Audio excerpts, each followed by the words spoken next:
I'm Jack Berryman, ACSM historian, and we're here today doing some interviews for ACSM's Distinguished Leaders in Exercise Science and Sports Medicine. And I really want to welcome somebody that I've heard a lot about over the years, never met, Brad Roy. So thank you very much for coming by and talking. Oh, it's a pleasure.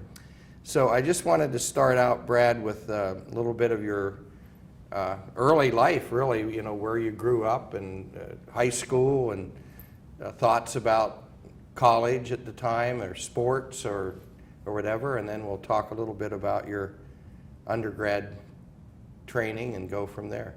Well, it's interesting that the meeting is in San Diego this year because I actually grew up in Carlsbad, just a little bit north of here, yeah. When Carlsbad was a little tiny sleepy town, and graduated from Carlsbad High School.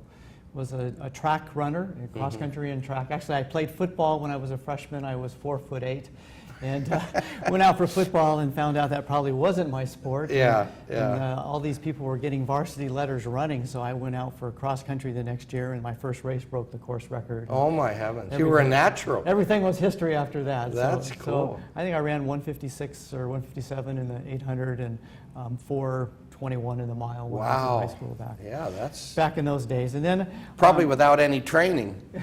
Well, we didn't know much back then. That's what I thought. Right. Yeah, you just went and ran. You took 12 months or 9 months off and trained for a couple months, and that was about it. Yeah, you're right. And I ran in my stocking feet until for a lot of my training, and we had those fixed spikes. You couldn't even replace them on dirt tracks. So it was very different. Yeah, I remember those days. So what year did you graduate from high school? I graduated from high school in 1972, okay. And then I went to Miracosta Community College for 2 years locally? in Oceanside, right, in the same area.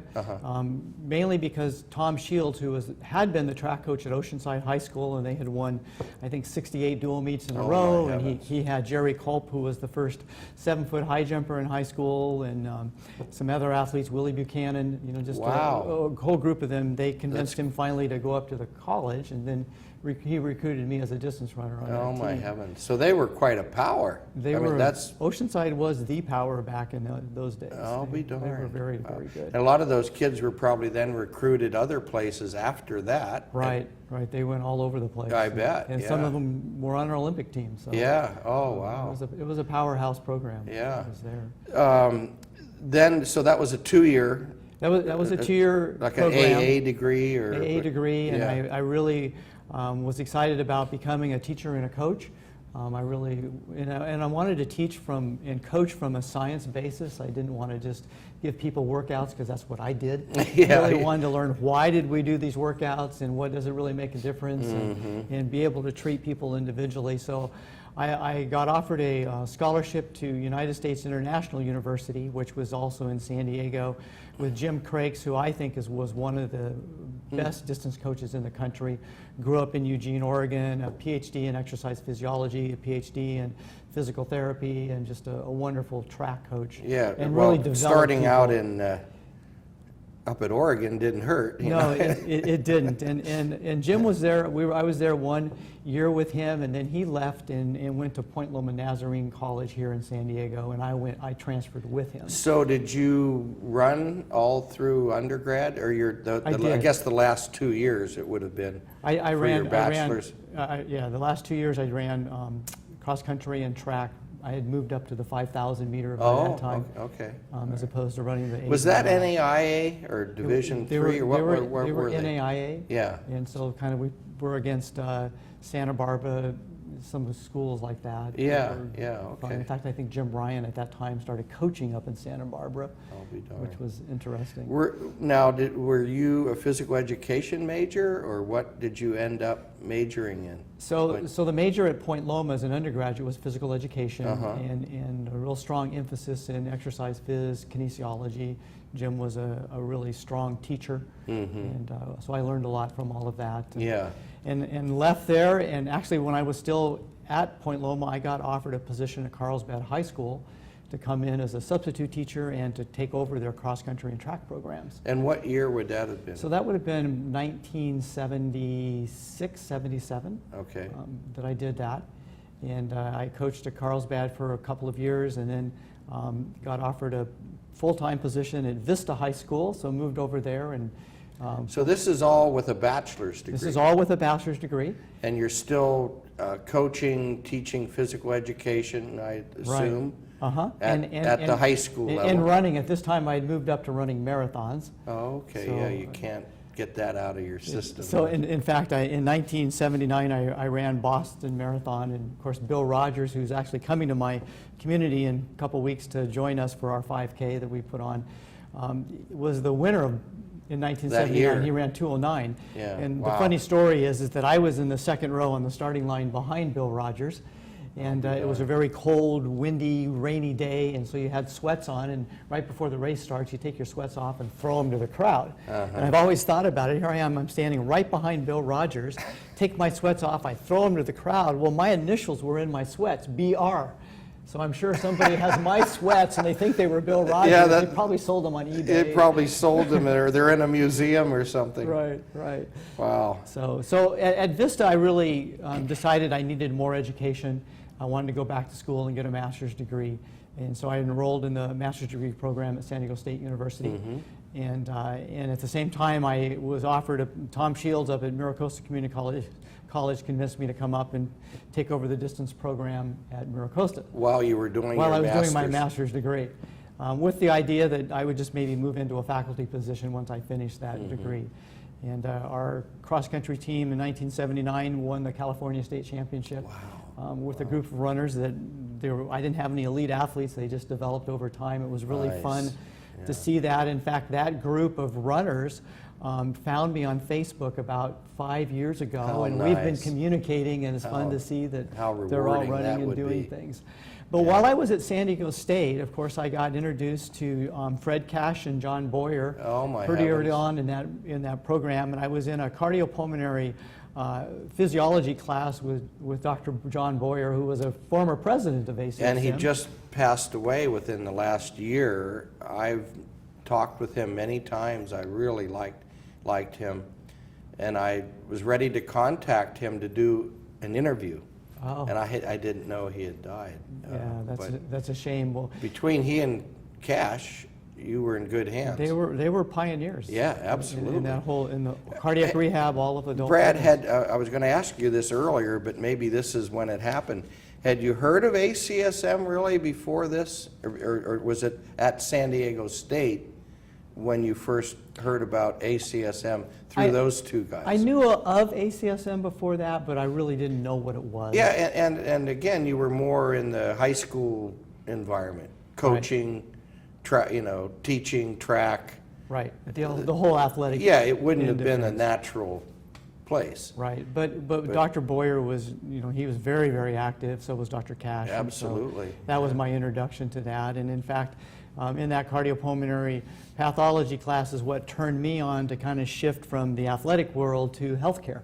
Yes. I just got this huge bump that, wow, that's where I want to go, that's what I want to do, and everything. And so that was a big shift in my career through that whole experience. So you were at San Diego State 2 years? 2 years. When was that? What were the That would have been 1979 and 1980. Okay. I graduated in 1980 with my master's degree. Did you know right then I'm going for a Ph.D. or did you do something else? I thought of enrolling. In fact, I was looking at Ball State and a couple of other programs for a Ph.D. program, and decided no, I really wanted to get out and get some real live working experience. I was still running competitively.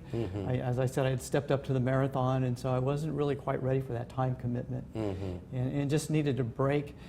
And I ended up getting offered a position up in Bishop, California, to work with a cardiologist, and kind of became his nurse, his aide, everything. He didn't have any of those, and so I was doing all these different little things for him, and learning lots of stuff, which is really fun. So we did exercise testing. He was teaching me how to do echocardiograms, and then manage a lot of his patient medications and things. And did you do any more coaching then at this point in your career, or just do your own running? No, at that point I was doing my own running, and then I left from there. I got involved with Athletes in Action, which is the athletic program for Campus Crusade for Christ, and I actually was running on their track team.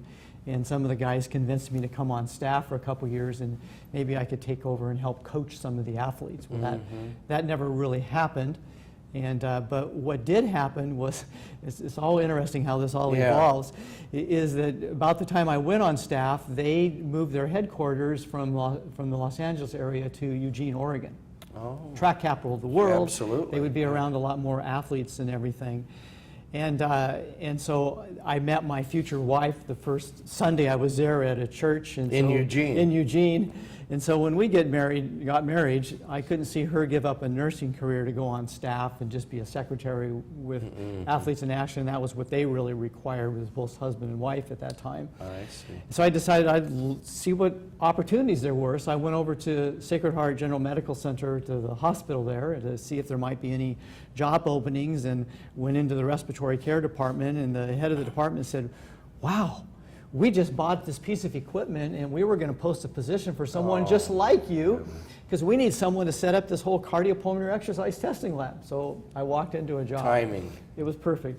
Wow. And so after about a year in respiratory care, a cardiologist came from Florida that had a big vision. We started a cardiac rehab program. He started what was called the Oregon Heart Center, and we moved all the testing lab into that center. And so I was with that organization for about 11 years. Wow. Now, did you do your, how did you do your Ph.D. then? You at Oregon, right? I didn't do it at the University I of thought Oregon. you did. I did it through a university called Columbia Pacific University, which was out of California. Oh, I okay. had the cardiologist I just mentioned was one of my mentors, and a person at UCLA, one of the professors there, was one of my mentors that was Okay. assigned to me. And all of my research was on cardiac patients. You had it all right there. We had it all right there, and we How actually nice. published some studies out of that. Yeah, I was thinking you probably, we hadn't met, I was thinking you probably had done your Ph.D. at Oregon. But So, and then I did That was do neat. some adjunct teaching at University of Oregon, which yeah, was really fun. sure. And built some good relationships through all that. So that was what, 11-year stint? So that would have been, I finished my PhD in 1990, and I was actually in Eugene for 11 years. I left in 1995. And a funny story, what happened, I was in the exercise testing lab, and someone had a magazine, and there was this ad for this hospital in Kalispell, Montana, that was building this medical, not a medical, but a fitness center. And they needed a director, and I just threw it across the table and said, "Who wants to go to Montana? That's the end of the world." That's about what I knew about Montana. And someone goes, "Well, I dare you to call." Oh my heavens. And so I always liked dare, so I did, and I ended up talking with Loring Brock, who was another very renowned cardiologist. So if you think of Noel Nequan, John Boyer, Fred Cash, and Loring Brock, this was this was really the beginning of cardiac rehab back in the 60s. So he was in Kalispell? So he had retired, semi-retired, moved to Kalispell as a non-invasive cardiologist, and had started this adult fitness program there. And the hospital had a small fitness center that they actually had bought from Phil Jackson, the Laker coach, on their campus. Yeah. And they were running a lot of their employees through it, but it was pretty dilapidated. It needed to be torn down and rebuilt. They had a CEO change, and somehow they got this project through their board, financing it 100%, of course. That helped. To build this 115,000 square foot fitness center. Wow. And what happened is, as the brick and mortar started coming out of the ground, the medical staff was left out of the picture, and they got very angry. You're building a jock shop, and I can't even get my echo machine. What's going on here? So with Loring's help, they created a position to have someone come in and try to build healthcare back into that model. And so that's what I went So to you got California in to on do. the ground floor, so to speak. I did. It was a wonderful opportunity. Yeah, and you're still there. And I'm still there. I've been Yeah. there 20 years now. Yeah, wow. And so we were very cutting edge, I think, in the very beginning to start this medically integrated program. So the first thing I did is they were going to put their cardiac rehab program into the building in its own little room. And I said, nope, they're going out on the main fitness floor. And we're going to telemetry the entire facility, and those patients are going to work out with everybody else. Yeah. Because what was happening is they go to their small club, and they have their nice little social 12-week cardiac rehab program, but then they leave and they don't They're continue not, on. they're not a member. And they don't integrate, basically. and they don't integrate Yeah, back the in great anyway. idea. And Yeah. so the nurses that were running the program at the time said, you can't do that, the patients will hate it. And I said, you know what, the next group of patients will never know the difference. Yeah, that's right. This is the way it is. This is the way it's going to be, and that's what we're going to do. And they, I bet it's been two of those nurses successful. still work for us. It's been Yeah. extremely successful. Yeah, yeah. And then we've just been building lots of other clinical integration within that facility over the years. And look at the how that worked out way back with Catch and Boyer. It did. You know, I that mean, was the beginning of all you that couldn't vision. have had a better training Absolutely. for that. Yeah. Absolutely. And I forgot the cardiologist's name that was in Kalispell. Loring Brock. Now, did he know John Boyer? He did.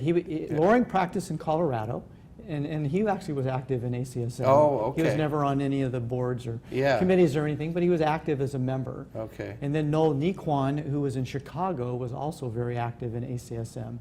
And they were really pretty much the pioneers for cardiac rehab. Sure, sure.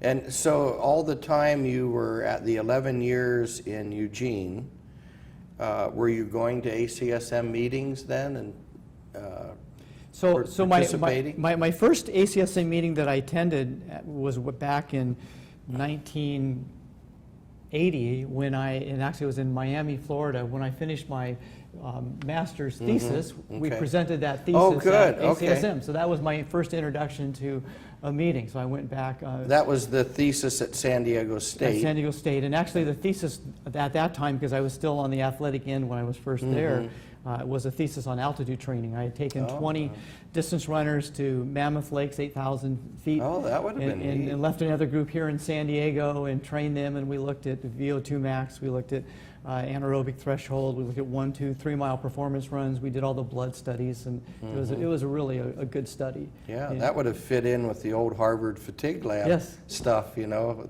Well, I remember taking their big, oversized Quinton treadmill and putting in the back of my little tiny Datsun pickup truck. Taking and it up. Driving it up to Mammoth Lakes and setting up this lab inside of the cafeteria of the local high school there. And then for the 1, 2, and 3 mile performance runs, they didn't have a track.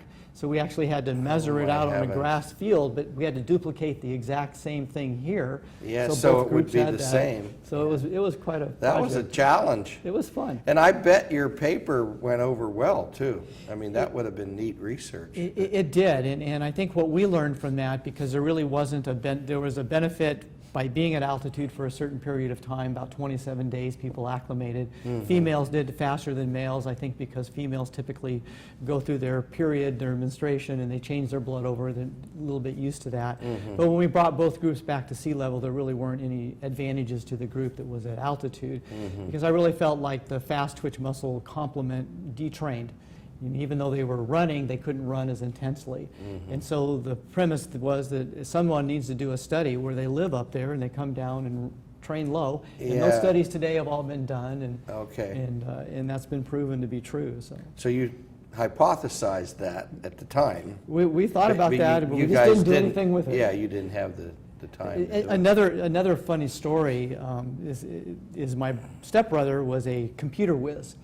And looking at doing all of those tests on 20 athletes at altitude and another similar group down here, and hand calculating all that data. We didn't have computerized Right. stuff, you know. Yeah. So you're collecting those in bags, and you have strip charts for your ventilations, Yeah. and you're having to do all the math and match all of that up. So it took about an hour a test to calculate that data out, and that was a lot of hours that we get into yeah. that. So my stepbrother said, well, you know what, we could design my computer to read those gas analyzers and read that strip recorder, and then we could put those algorithms, those formulas into the computer, and it could actually crunch that data. So with his help, we developed that system, and so it took 20 minutes per test to come out with that data instead of an hour. Wow. And we finished my degree. I was happy, I got the degree. He was happy, San Diego State bought his system, so he got a new computer. And about 2 years later, they start coming out with these computerized systems. And I said, David, you know what? One of us should have been a business major. Yeah, yeah. We had the early prototype. You could have and done didn't even more know with it. Yeah. Yeah. Oh, that's pretty neat. So it sounds like you really like Kalispell. I do. It's a beautiful place. Our kids have loved growing up there. As I told you, I'm a fly fisherman, so I envy anyone that lives in Montana. So before we run out of time, I wanted to, I think, congratulate you on your editorship of the Health and Fitness Journal. And I know a lot of people like that journal, and I think that was a good move that the college made several years ago to, Absolutely. to start publishing that. And even today, with the whole movement of exercise as medicine, those health and fitness professionals are so important, and now they're starting to have a future role in healthcare, Yes. Especially if they start picking up on the behavior change side. There'll be lots of opportunities for them. So the purpose of the journal, and we really want to grow our readership and make it more practical for all of those professionals, is to give them some real tools. They can walk away from an article they've read and really have some tools they can use that come out of that. And we have such wonderful researchers and professionals in the college that we can draw on for that information. Yeah, it's just a win-win situation. You know, I've talked to a lot of the science people, and they're just thrilled that someone's taking this and putting it into a language that someone can use on a regular basis and make some improvements and progress. And that's always a missing piece from Yeah, science, isn't yeah, it? Is how in the world do you really apply that Absolutely. and make things happen for people? I don't even remember, and it's sitting on my desk. Have you done any issues yet? Or how far along, or how far into this are you? So for the last little over a year, I've been the associate editor-in-chief, just helping Stephen Catanian with a few pieces. But he assigned me to put together a themed issue on obesity. So I've spent quite a bit of time the last few months getting all the feature articles in and all of the columnists to write their pieces on obesity, some section of that. And so that themed issue will be coming out on the September-October issue this year. I think it's going to be really powerful and a great topic. Yeah, that's one of our big issues, obviously, is adolescent obesity, and you're probably covering all aspects. We're covering all aspects and really looking at it from a whole different aspect. You know, we put a lot of emphasis today on weight loss, and I really think it's the wrong outcome. Yeah. And so I think we have a great article by Melinda Manor from Oregon State, really helping people to understand that a calorie is not a calorie, and as people lose and gain weight, their metabolism is really different, and they burn those calories different, and we don't appreciate that. And same thing with the pediatric population. I think there's other approaches that we need to do. My favorite phrase is from Dr. David Katz. Back in Duke, he always says that health is not an outcome. Health is a currency we spend on living. Yeah, that's a good way. And I really think that's something that even as fitness professionals, we need to make that shift, that really the things that we do, the end goal out here is that people really live. They get to fly fishing. Yeah, that's right, yeah. Yeah, just for my history studies of health over time and longevity and things like that, I came across something that I thought was pretty important. The same idea is that we actually die by the way we live. It's so true. And that seems students stop and think about that for a minute, you know, and don't realize, I think, at 20 how important lifestyle is. You know, when you're 20, you're invincible. Yeah, that's right. And we get to be our age, you learn it's very different. Yeah, you start to change a little bit. Well, anyhow, Brad, thanks so much for talking today. I'm glad I finally got to meet you and take some time to fit this in. So thank you. And thank you. Much appreciated. Yeah, that was fun.